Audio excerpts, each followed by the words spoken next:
My face. No, your face is okay. It's an accident. That stuff will go away.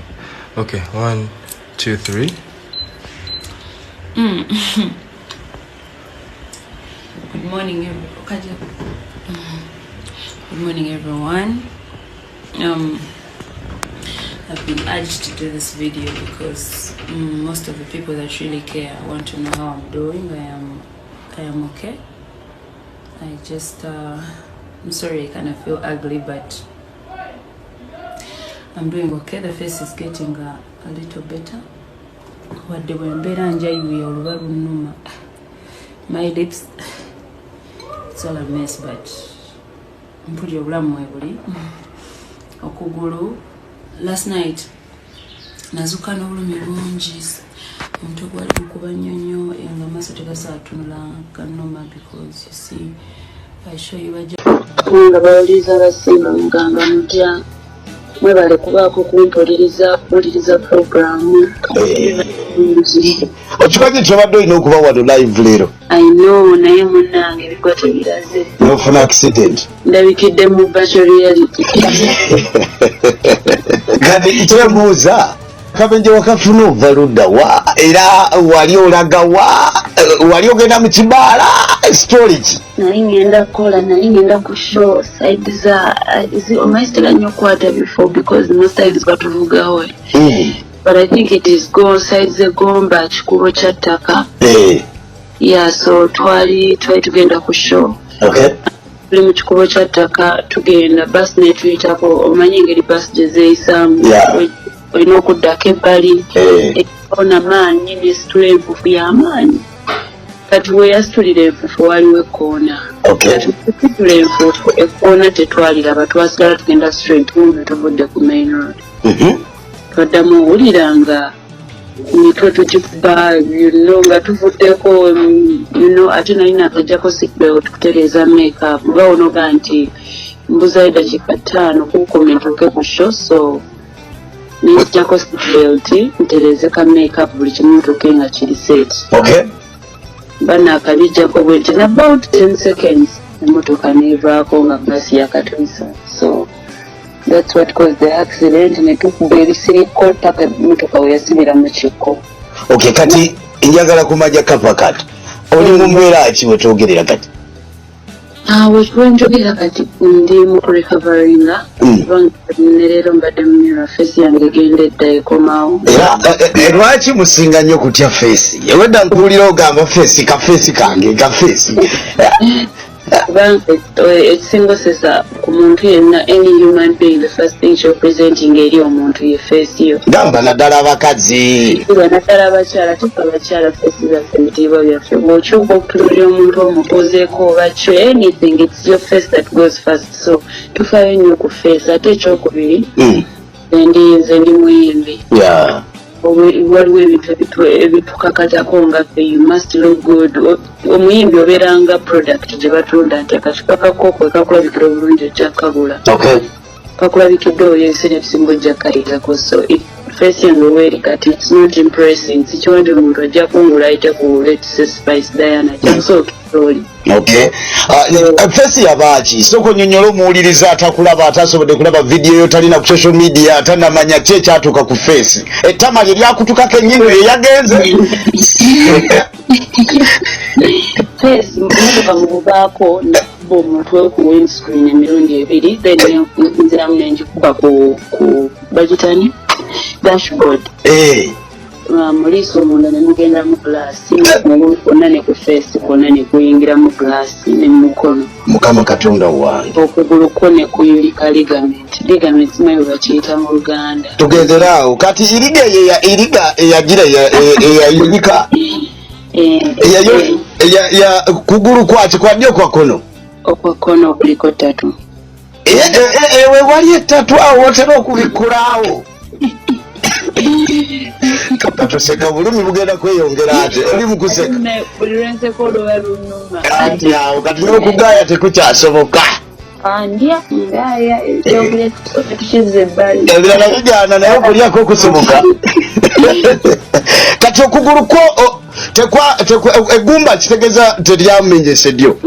Enkumba teyafuna buzibu just oba bagiyita nnyingo oba kayita kakike kayolika ne kabeera nga kakusumbuwa otambula era saa zino ndi mu katebe naye kuŋŋambe emmoosi nga 3 ku mwezi nja kuba mbalansinga. Kati oyo gwe wali ogenda okuyimbira ku show kabalansi ko yali akasindise oba wali olina kafuna ku lunaku olwo? Kabalansi of course okasanga ku gate kasita otuuka bwoti nga bakakuwa kabalansi ng'oyimba naye kakati of course engeri kiri saatuuka era kabalansi zaakalaba. Kati bo abaali ku venue bamanya nti wafunye accident era ne bakakasa ne bamanya nti si bya kiwaani basooka baŋŋamba according to the rumors baŋŋamba abantu basooka kutabuka then ne bafuna information ne bakakana baali balowooza mbabuzaabuzizza naye babagamba omuyimbi yakafuna accident netwewafunire tewaweza ddakiika 10 okuva wano. Kati kyenjagala okumanya tetulinayo show ze twali tukutteko nga zo zigenda kubeera after eyo show nga emaze kuggwa tulinawo emirimu sofa egibaddewo? Of course gyaliwo muganda wange. Kati tugenda bakola tutya abantu abo era nejja tugenda bakola tutya? Badde communicatinga n'omukuomu nga mbagamba nti tugenda kuddamu tufune taxi endala nga basasula busasozi balance kwe bali balina okumpa ku lunaku olwo. Okay. Jogatawo nga nteredde tujja tufune taxi then banke the remaining balance that was supposed to be given. Kuba baali basasudde. Nze madda njagala kutegeka show nga ngamba Kapa kati mu katebe. Akatebe napimyemu nzire mu katebe nga ndabira ddala according to energy ya Kapa nja kuba sibawadde show nja kuba mbabuzaabuzizza. Oyinza n'okwekosa gwe nkumanya oyinza osituka mu werujeya. Osituka togenderedde n'oyongerako damage so I thought kansoke mpone then ngende nga amaanyi gaweze mujjukira nina n'okuyimba ate bwe njasa nnyo olubalu lunyuma kati era siyombamba bba. Nkitegeera kuba kati awo boyigwe n'okuyimba banya wakati wabanya wano kiri mu senta ng'ate senta tozayadde n'okusitula okugulu okola katusobola babuuza oba Kapa bagirabye. Ekikulu kya byonna ekikukubisiza isimu eno kusooka kumanya mbeera mwoli n'abawagizi bo bamanye bw'oli kuba abasinga obungi beeraliikiridde wiiki tugenza ogimalako ng'abawagizi bo beeraliikirivu ebisingakawo ebya musiki n'ebirala ebiringa ebyo tujja kuba tetuddamu tushedolinga dates endala ojjo obuze kubawuliriza tuprimyalinga oluyimba olupya lw'olina n'akabako byonna byonna tujja kuba tubyogera. Ojja kuba otereera. Mpozi n'okwebaza okunyambako. Okay. Okunyambako bangi abazze ku lwange ne banteerayo akasente ne bajja. Ndabye enamba eziri ku mobile money. Ntuufu ezo za tumusime Jacqueline? Yes, tumusime Catherine. Catherine. Kweziri ku social media ezo zennyini. Ntuufu kitegeeza omuwagizi wasobola okuwaayo akatunda? Yes. Okuteeka okwakatunda naye nga be bali kumbeererawo. Nze atali wakatunda nga nyina eddagala eriwonya ligamenti eyo yagize sisobola kujja kukola masaagi. Kirabika gwe kutenguweerezeyo alandira kubanga ensonga yeekujja. Nze nasoma ebyo ebiduuka ebyo n'ebinywa mbitereeza mangu. Ate zirina engeri gye gwatiyambuka wano mu busambi bwe wali. Anti awo manyi awo wali ttatu awo wajja kuwona. Kati kakuteeka sanji kuteekinzeko mbadde njagala manye bw'oli tujja kuba tetusinkana live ojje wano mu studio tukole ate ebyendongo ng'embeera eterete. Webali nnyo bali eddala okutuwa obudde okwogerako naawe.